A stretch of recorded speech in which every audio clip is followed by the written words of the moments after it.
but it was a little girl's voice floating down the river. Thinking about it still gives me cold chills. And all it was saying was "Lost on the River." Welcome back to episode 11 of the Archive Podcast. Episode 11. This is week 2 in double digits. Yeah. We got a lot to talk about today. We do. And I'm excited because this, for me, is one of those topics that if I could send an episode back in time, this is exactly the one I would send back in time to my younger self. That would be crazy. It would be insane, wouldn't it? Yeah. And this is probably the most excited I've been to talk about just something in a while. It's been a few weeks building up to this thing, and we still don't have it yet, but we will you will have it on Friday and I'll have it on Saturday. Which I'm now realizing with my schedule on Friday was probably a poor life decision. I know. I'm glad I sprinting there didn't do and it on sprinting Friday. back. Yeah. I'm very glad I didn't do it on Friday. So. Well, so let's not tease the people any longer. Let's kick the can a little bit. What are we talking about? iPhone 16. We both made the decision. We said we're willing to invest in the iPhone 16. We watched the Apple event live. My first time ever watching an Apple event live. We had it set up on the screens over here in the studio, and we watched the hour 20-minute Apple event, and then we were both hooked on the new iPhone coming out. Yeah. Why are you excited? And then I'll go into why I'm excited. I would like to say, though, for the record, that when I posted to my stories that day that we had watched the live announcement, in theater style, my wife, replied back. She's like, nerds. Yeah, and I felt like a big nerd, too. But also, I think it is a testament to, we're just taking things a little bit more serious than we would have in the past. Yeah. And in a good way. Not in sure. a boring or we know it all way. But things are exciting us because we're kind of sharing them together, things we're passionate about. So Apple releasing a new product, I wouldn't have really watched the live event in the past, but it's something we've both talked about. So we're just hey, let's throw it on the TV and make a little event in here about it and get pumped about it. And that's kind of what content creation is. It's constantly giving yourself little jolts of creativity, whether it be through an event, whether it be through a YouTube video, our favorite creators, whether it be through me and you sitting down podcasting. So that's kind of what the studio has done this last few months is just we've got those little jolts of creativity without even thinking about it. And I think that's the beautiful thing about this setup is it's okay, the studio is a space where we're intentionally creating a space where creativity, innovation, redefining what this looks like in a rural area is not only acceptable but celebrated. And things like that are how you define part of your culture. What's celebrated? What do you make time for? And I think you can audit your calendar and say, hey, what do you really value? Man, we value community, one, even though it's small right now, just the three of us that day, you, me, and Jace. But then there's two, just you know what? Here's the deal, man. At 33, I'll be 34 in a few months. I don't care, and I joke about this because my wife called us nerds, but she knows this about me and she respects this about me. I am passionate about what I'm passionate about, and I don't care if other people aren't passionate about it. But one of the things I admire the most in people is the person who is passionate about what they're passionate about without regard for whether other people think it's cool. And that's when pure happiness is found. Yeah. Truly.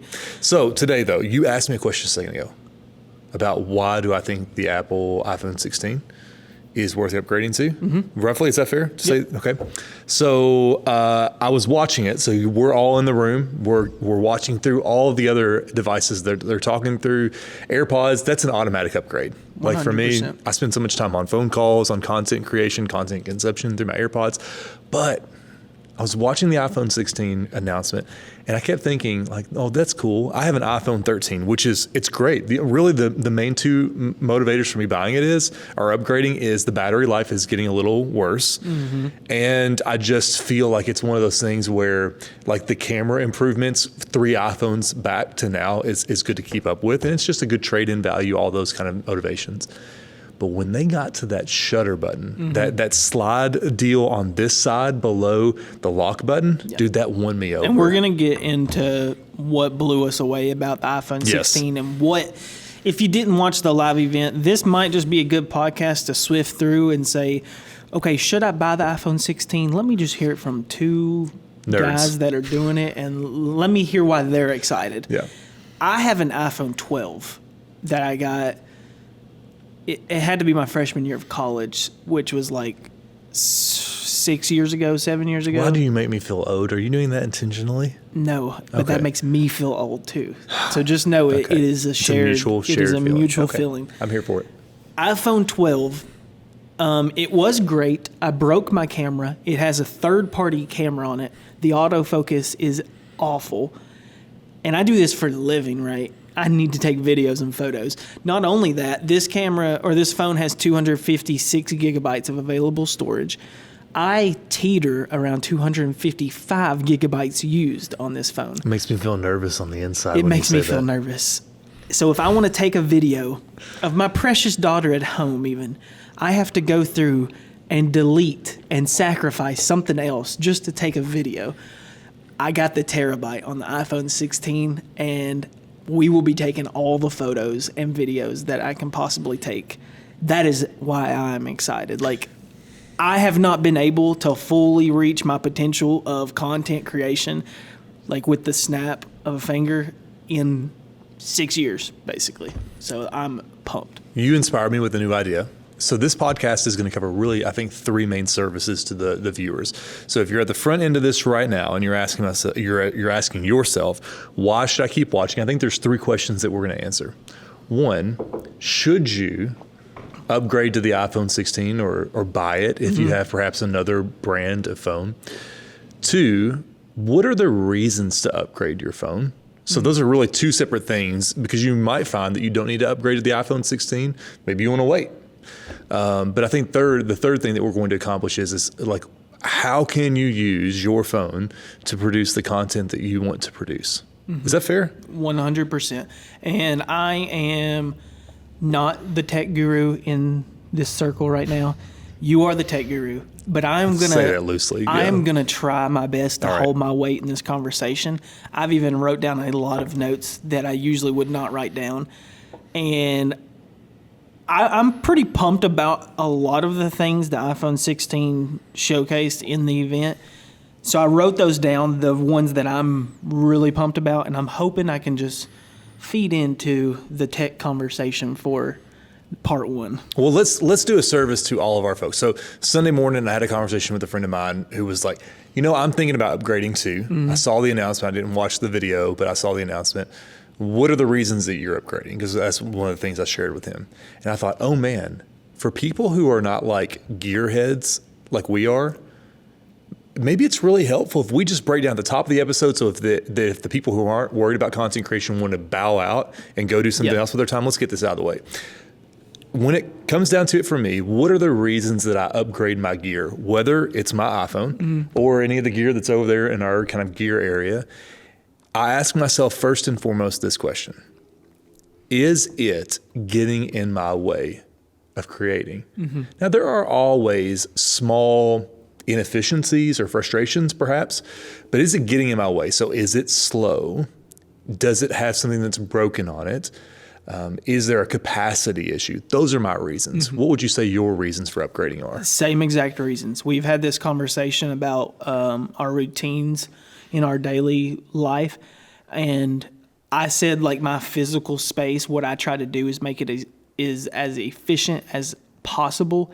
And that should be even more of a priority when it comes to our phones, especially if we are wanting to create content or capture content. I think that's very important too to note.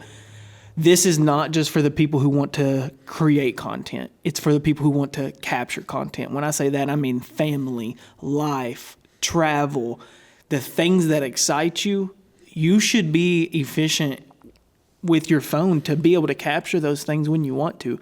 Like this morning, I woke up, my phone was on like 30%. Within an hour, it had died. And I needed to take a photo of something for a garage that I'm wanting to build, and I couldn't. Like, that's just everyday life. That frustrates me just hearing it, man. I wanted to take a picture of the metal, the colors, and I couldn't because my phone was dead. So like, just because you're not in content creation as like or as a job, let's just talk about everyday life. Like your phone should be efficient. Content capture. Yes. Yeah. One of the things I found, so you have done a good job of inspiring me to begin documenting everyday life in a really fun way. And we're going to save this for different episodes. I'm not going to tell people what it is, the original idea that you sparked with me, but we are going to come back to that. So let's make a mental note to do that because that's a fun episode idea. But one of the things you told me yesterday is I said, hey, our site surveyor that's going to be kind of laying out the 5 acres that we're buying from my in-laws to build a house on is going to come out, but we need to walk the land. And so before I left the studio yesterday, you're like, hey, you need to take a video of you and Whit walking the field. Mm-hmm. So last night, I'm trying to get all this laid out. And I'm like, oh, wait. We need to record this. And so like I did, I just, turned it horizontal, for future sake. And we just recorded that small moment because the thing that you got me with was take a video of it now. Mm-hmm. And then when it's done and you're moving in, you can put those two together. You'll be so happy you did. And I just thought about my grandparents built a house right over there, like across the next hill over from where the studio is. How cool would it be to have seen that process? Mm-hmm. And so, yeah, it might not matter to the people who follow me online, but maybe it will one day matter to my grandkids. And that's the whole thing. Whenever I was growing up, or you're growing up, especially now, your mom's wanting to take photos, which actually I feel like it's actually reversed. Like 10 years ago, it was like your mom wanted to take photos of the family and you didn't want to take, and now it's reversed. It's like the teenagers are wanting the parents to take photos of them for IG and stuff like that. But you're not taking photos for the now and for the here and now.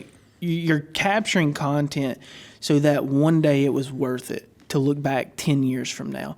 And the easier you can make that, the better that memory's gonna be one day. That's one of my urges. If you're kind of on the fence of like, do I upgrade to the iPhone 16? Do you value your memories, basically? I think you ask yourself that because in 10 years, if you can have 4K or like the best photos possible of the here and now, you're going to be so grateful you made that decision 5 to 10 years from now, in my opinion. Like one thing me and my wife have been doing the last 4 years, and I've told you about this, I use my nice cameras and we make home videos. We click record in big moments in our life, and then we click stop, and we don't get to watch that moment until January 1st of the following year.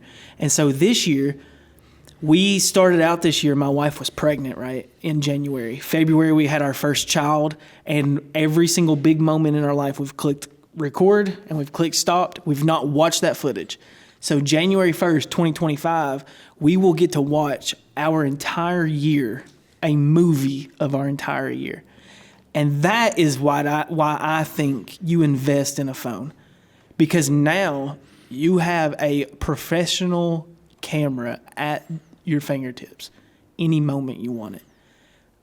And you can literally see your life a year from now of like the moment you're in. I think that is one of the reasons, maybe if you're on the fence, why you should upgrade. Without a doubt. And so Apple Intelligence, let's just start to begin to talk about a little bit some of the specs and some of the gear aspects. And really with iPhone 16, we are talking not just gear spec upgrades, but really software upgrades. Yeah. So Apple Intelligence is kind of the big splashy thing, right? Let's break that down. What does that mean in everyday terms for someone who does not care what that term means? It means this, that your iPhone becomes smarter in its ability to contextualize your personal moments, right? There's a lot of information about how secure it is, which matters a ton to me, right? But there's also just the reality of like one of my favorite features is that my wife taught me is that every hour at the top of the hour, the photo of my background and my lock screen shuffles to a different photo of my choosing. So it's her and then the two girls, and then I also have it on, I think, like architecture photos. So like anywhere we've ever traveled, I take a picture, whether it's the beach or New York City. And then so it shuffles all these photos 24 hours a day. When I think about the upgrade of how much smarter the phone gets, that's a quality of life improvement for me. When I'm traveling and I'm away from my family, but then I look down and see a new photo every hour of them, that helps me feel a little bit more at home, which makes me feel more comfortable in the workspace that I am, which then affects my performance. And so you begin to walk this down. And I think the joke always is like, oh, that's girl math. You can girl math that out, But I think there is something to that. I'm to the point in my life right now where I don't need to justify my expenses. If I want to buy something, I do within reason. So the only time I'm going to upgrade, for heaven's sakes, I have 5 of these black t-shirts. I'm just not interested in buying unnecessary things. But the iPhone 16 for me was one of those things where there was just enough there. The new shutter or the new smart control on the side. I'll have the action button for the first time. I don't think you have that on the iPhone 12, right? So we'll have kind of these different features for the first time. But again, if it's just helping us get better at the game, that's where I would land the plane on the first question of, should you upgrade? And then you can bow out of this episode. If you have an iPhone 13 or before, maybe an iPhone 14, maybe it is time because there's significantly enough to upgrade. Yes. What was I going to say? The main thing. Number one, elaborating on that contextual thing. And this may be a good segue just into like what we noticed about the new iPhone coming out and why we're excited about it. The contextual AI integration is, let's say you and your brother talked about a movie 2 weeks ago and he said, dude, you've got to see this movie. He told you the name of it, like and you remember that 2 weeks later. I thought this was one of the coolest things. You can say, hey Siri, what was that movie my brother and I were talking about in text messages 2 weeks ago? And then they let you know right then and there like what it was. I thought that was one of the cooler integrations of AI because that would be super useful for me. Just revisiting text message conversations and wanting to know like what we said in that moment. And then also the contextual AI is like if you're trying to think of a sentence or thinking of something to ask Siri, it will use your stumbled words to get to the point. I thought that was awesome. Was there anything that stuck out to you in that? There was, but so can we do this for just chapter's sake? Can we, then 3 chapters? Yeah. I think we have answered chapter 1. Yes. My simple answer would be if you have an iPhone 13 or before, time to upgrade. Okay, so let's get in now to chapter 2. Chapter 2 is where I would pick up your question that you just asked me about. What are the tech specs? What are the gear and software upgrades that make it worth it? I love what you said because one of the things I find myself doing most of the time is like when I have a client who texts me about something, I'll find myself opening up messages, scrolling down to where it brings up the search bar at the top and trying to search for specific words I remember. Apple Intelligence makes that process a whole lot more efficient and it makes it a lot smarter. And so I think the amount of time that it saves and the ability to find the very specific information you're going to look for more accessible is a game changer. That's what I noticed from the Apple event more than anything. They're trying to allow us to have more time by taking the shortcuts from, hey, I need to figure out this thing. Let me type it up. That is out of the question now. Everything can fully be AI. And one thing with time, too, the new iPhone, the price of it blows my mind every year. I don't understand how we've stayed at the same pricing structure for like the last 4 iterations. It blows my mind, and it's all relative. I get that. But as someone who spends $5,000 on camera gear and they release a fully all-in-one, like, can do it all, fully spec'd out, like the one I bought, the Pro. I didn't get the Pro Max. That is a massive phone, number one. But fully spec'd, 1 terabyte, like $1,500.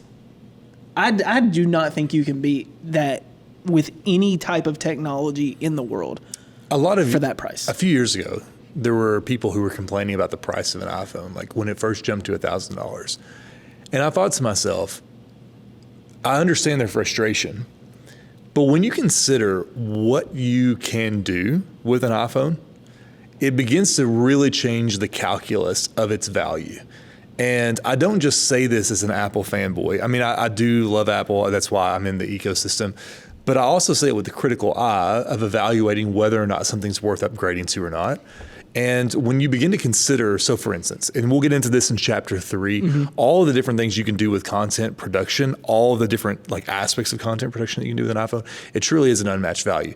Here's something I would point out though. If you're talking about what are the gear specs and things that make it worth it to me, is I consider something that's like important to my wife, right? So Wit is really interested in the photos that she takes of the girls being like looking good, right? And so she has comments that she has the iPhone 13, I have the 13 Pro. The main difference to the physical body of the phone is the telephoto lens. Something interesting that I caught this year was the lens on the 16 takes a 48 megapixel photo, but then is able to essentially digitally zoom in as if it has a third lens when it doesn't.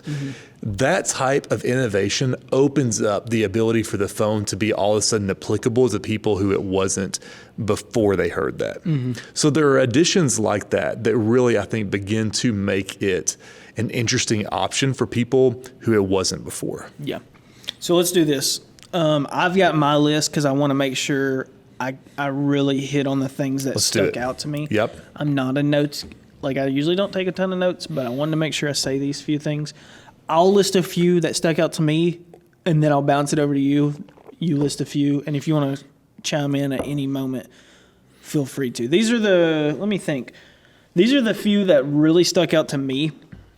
The new camera app has a built-in AI feature where if I took a picture of my family, for example, and there was a water hose in the back, within seconds, I can have that water hose removed in the camera app, in the iPhone.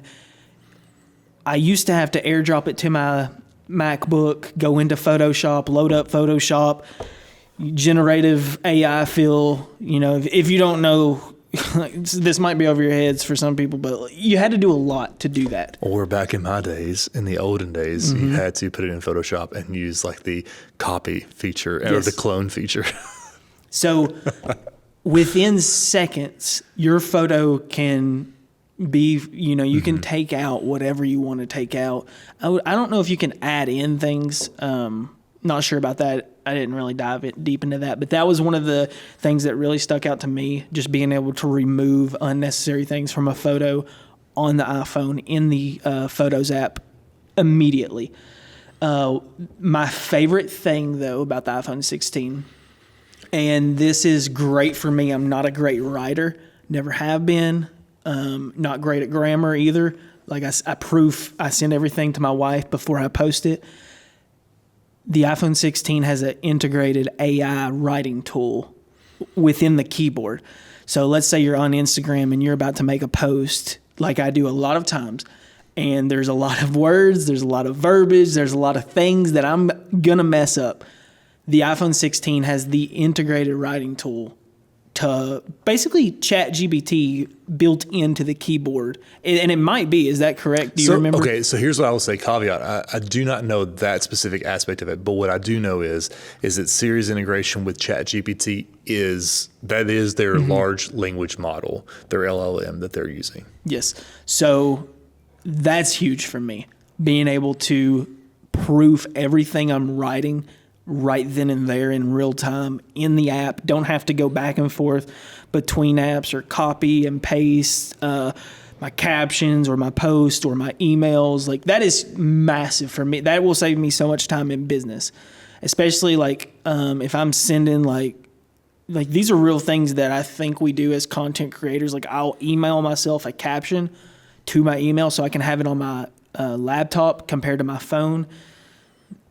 That's one of the biggest game changers I noticed. One thing that was cool, I don't know if it'll be useful, might be the audio mix within the video camera app. So I don't know if you remember this. So I remember this in voice notes. I didn't realize it was in the camera app So in the camera app, you have your shot set up and you can click cinematic. You can click studio audio. So as you're like filming, you can choose the audio that you want to be matched with your video. So if you want it to be focused like a cinematic scene, or if you want it to seem like people are in a restaurant, you have the option to choose what type of audio you'd like.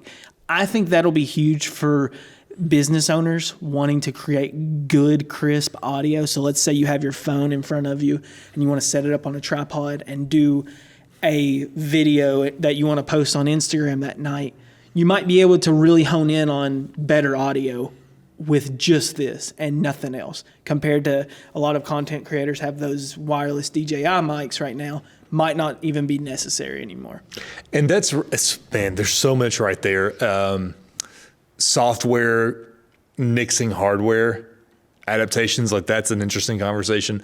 But I think what this gets into ultimately is when the phone's features that we notice disappear for the average user, that's special to me because it makes our life easier. So I know one of the things that you and I often get is videos from clients, and those videos are taken on their iPhone, right?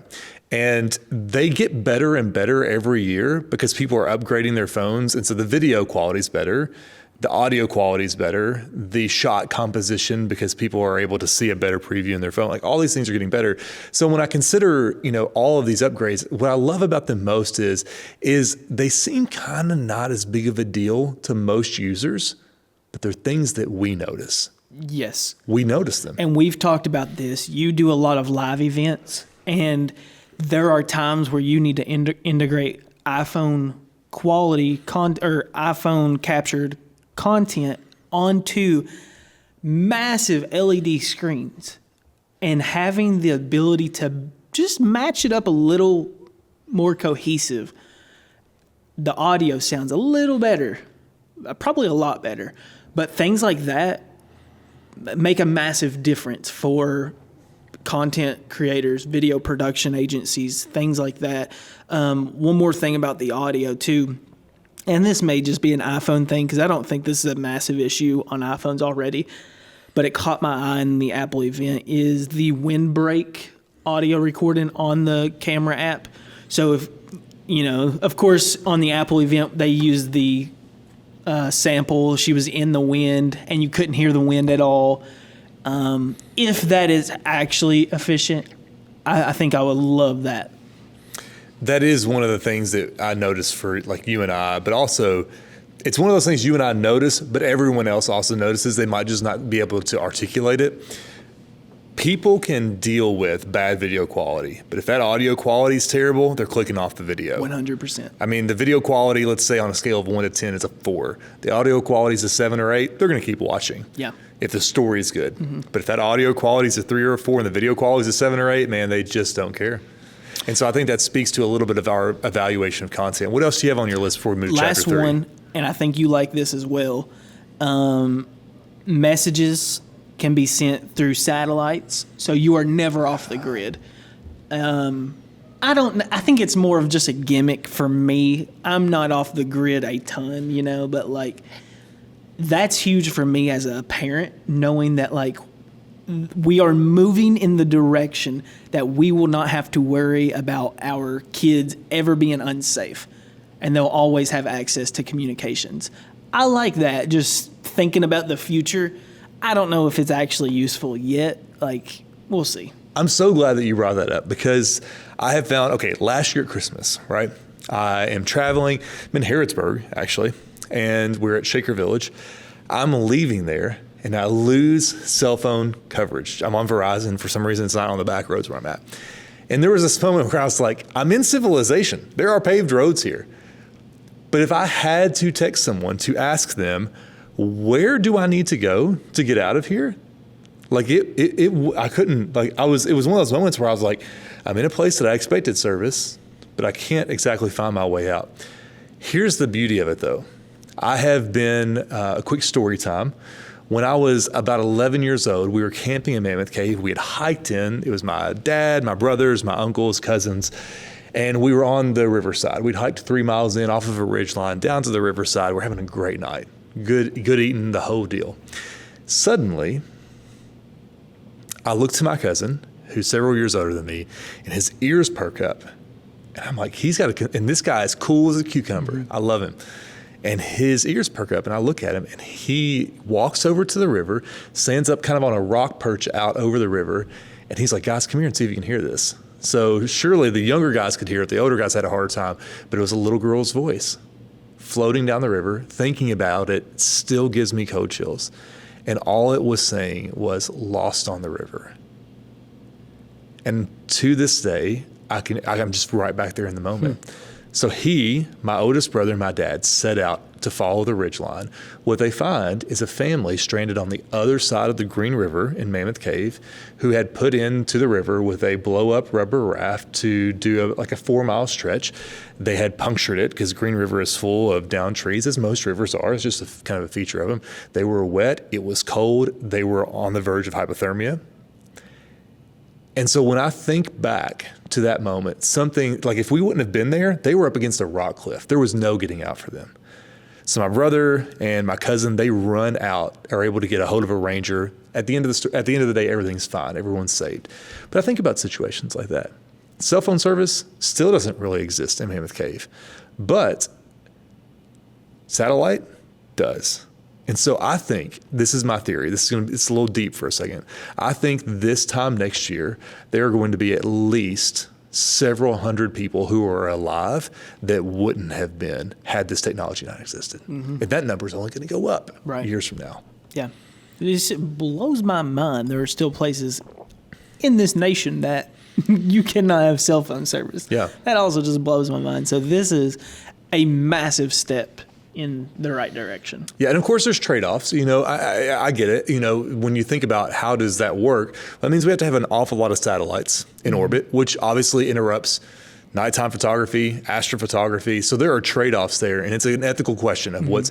But when I think about just the function of where we're at, it is a plus to people being alive. Okay, now. Are you ready? Let's get into chapter 3. Yep. There could be, I could go on all day about chapter 2 and all the new features of the phones. Yes. I will say, I am hoping, I don't know if this is true, I'm hoping that I can program the action button to unlock my car. If that happens, said it would be so cool, man. They did say it. And I don't really care for that feature. Right.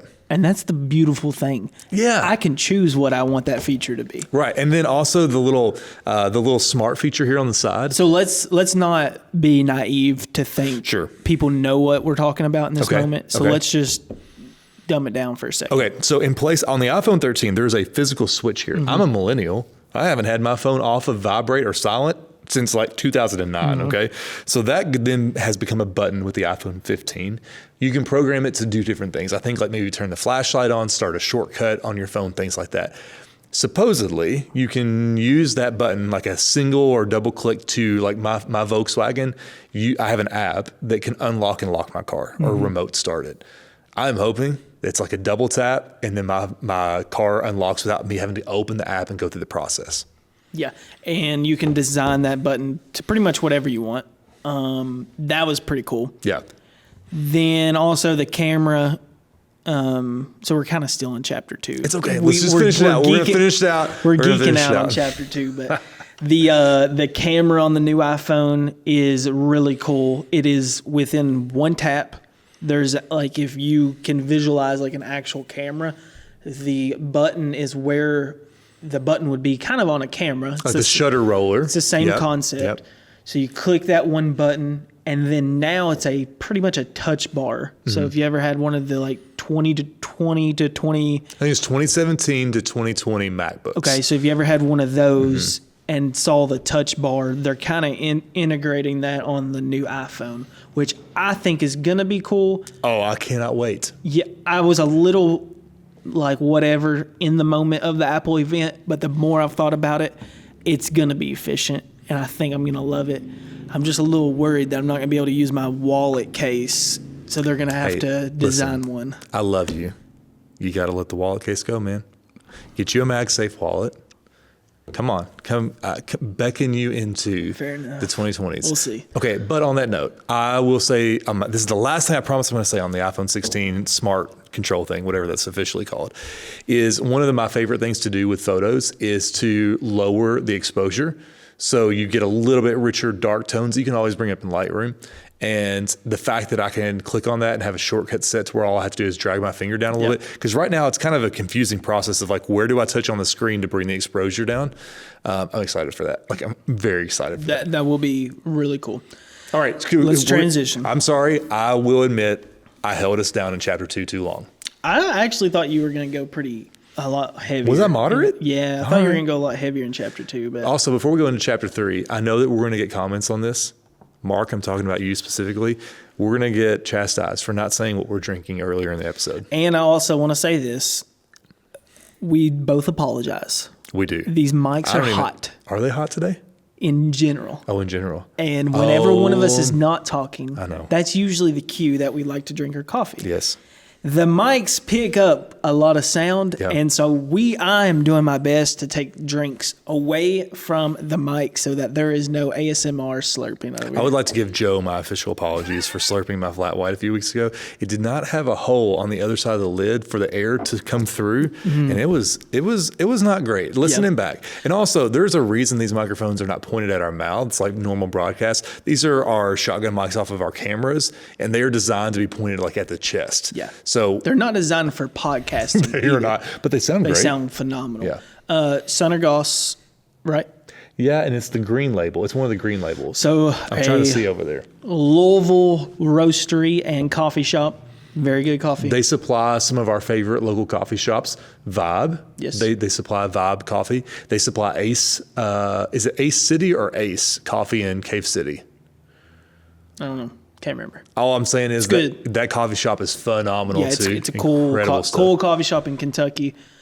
Ace, man, I don't know. It doesn't sound right. Just Ace, but I'm gonna look it up. if we had AI, we could. If we had our iPhone 16s that we're getting this weekend, man, we could within seconds. Ace Coffee Cafe. Listen, I'm gonna do a little plug here. Do it. Ace Coffee Cafe in Cave City, Kentucky is phenomenal. Very good. My brother and I, that's like a halfway point for us to meet. We will go there, and he's gluten-free, and so we can both eat things. Now, listen, I don't say that as an insulting term. No, that was just the funniest little insert. I was like, I have a point. It would have been great if you didn't elaborate on that and just Listen, that was his identity.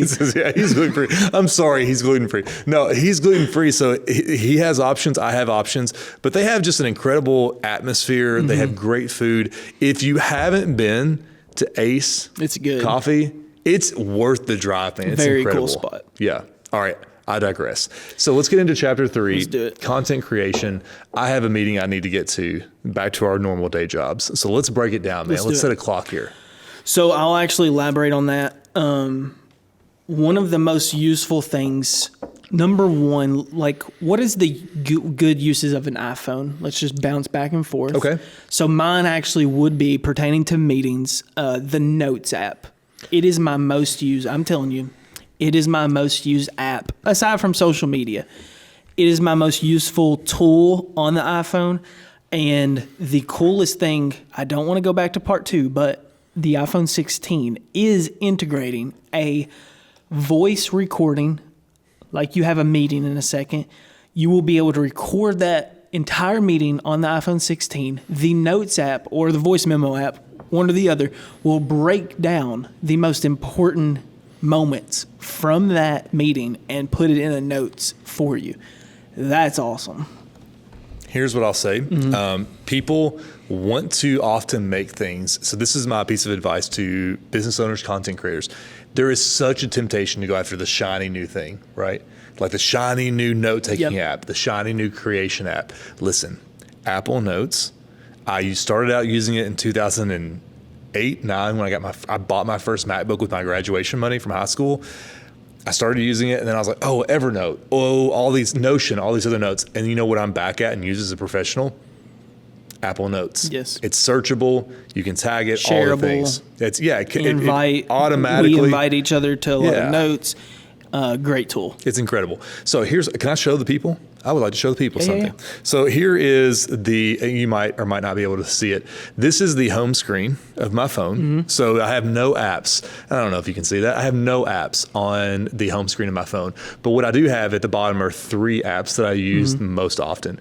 The phone call app, which I have one to return, a text message app, which I have one to return, and then a little folder that I call EDC, just the everyday carry of items. In there, I had the following apps, okay? Settings, Canva, Microsoft Teams, Spotify, Todoist, Notes, Lightroom, Camera, and CapCut. I could get rid of maybe 2 of those in this app. The reason I do that is because I want almost no temptation to go into my apps on my phone when I have to open it just to answer a work thing. So I've got all these like different settings so that like from 9 to 4 p.m. every day. If you're not one of my clients, if you're not you, one of my family members, like you're not getting through to me, right? Unless it's an emergency phone call type of thing.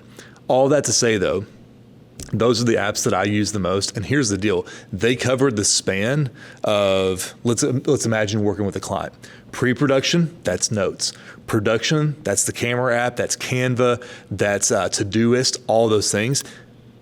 You got something? Can I, and it's needed. So yesterday I overheard you talking with someone about Canva and about the use of using content that is already Like in a template? Yes. Can you yeah. elaborate on that and Sure. the importance of using an iPhone for that for a moment? There is no reason to be who I was in my early 20s. When I was coming up and learning design, video, I mean, all of the things, right? I thought there was something really special about being able to do it all from scratch. What I learned, though, is it's better to be efficient and have a good eye. So the beauty of Canva and apps like it is, if I need to create something quickly, I have templates already set up. If I have to create something new and I don't have already a vision for it in my mind, I browse through their templates, I choose something, make a couple alterations, mainly on 2 areas, font and color, and then I just produce it because I don't have time to be pretentious, right? And nobody cares. Nobody cares. Nobody knows. Nobody knows. You're the only person who knows it's a pre-made template. Use your resources. I have this story from a client 2 weeks ago at a staff training. I'm leading a presentation on social media and strategy, and she's one of the people I respect the most. And I have a very Apple, Nike type of design for how I do things. I just think simple is better. Clarity is kindness, says Brene Brown. Agreed. I present, I use the app, and so I'm talking through the story, I get done in 10 minutes, and I sit down, and she just remarks under her breath, I respect the fact of how simple that was. That's the biggest compliment you can give me is, man, that's simple. Because if you can make it simple, guess what? You just empowered everybody in that room or in the audience to do the same thing. Because here's the deal, man. I have a hot take. Go. Can I share the hot take? I'm ready. You know the thing that drives me nuts about creative people, our own people? Pretension. It's the thing that drove me crazy about coffee culture, right, in my early 20s, is I was getting into coffee and all of a sudden all these people have these ultra pretentious opinions. Yeah. You know what? I love our third wave coffee shops that we have the coffee beans in here from that we grind fresh every day. You know what I also love? A good black cup of McDonald's coffee. It's fine. It does the job, man. No, I'm just kidding. So, but or Keurig or all Yeah. these things. I don't want someone to ever feel like I have these snobby opinions about stuff. And it's the same way with content creation. If you can communicate the idea, that's good design. For instance, a bathroom logo. You need to know which bathroom to go into. I don't care at that point about how pretty or beautiful or expressive the sign is. I want it to be designed well. And design is all about clarity and digestion of communication. Be a good designer. Don't worry about being a great original artist. Being consistently good is so much better than being occasionally great with everything. We're going to do it first on this podcast. I'm going to give you a high five for that one. That was good. Well done, bro. Yeah. Are we a little bit on the caffeine right now? Yeah, it's gone. Okay, so can we talk about We'll go back. Production. Now, what are you using for post-production? Thank you for bringing me back. Yeah. So that's production. Now post-production, that's all the communication stuff. So the reason I have teams in there is because I work with a communications team with one of my clients, and we're talking about ideas back and forth. We're sharing files. We're doing all these things. And so I think the post-production side is like, using CapCut to edit videos. Super simple video editor. I love it. It's free. It works really, really well.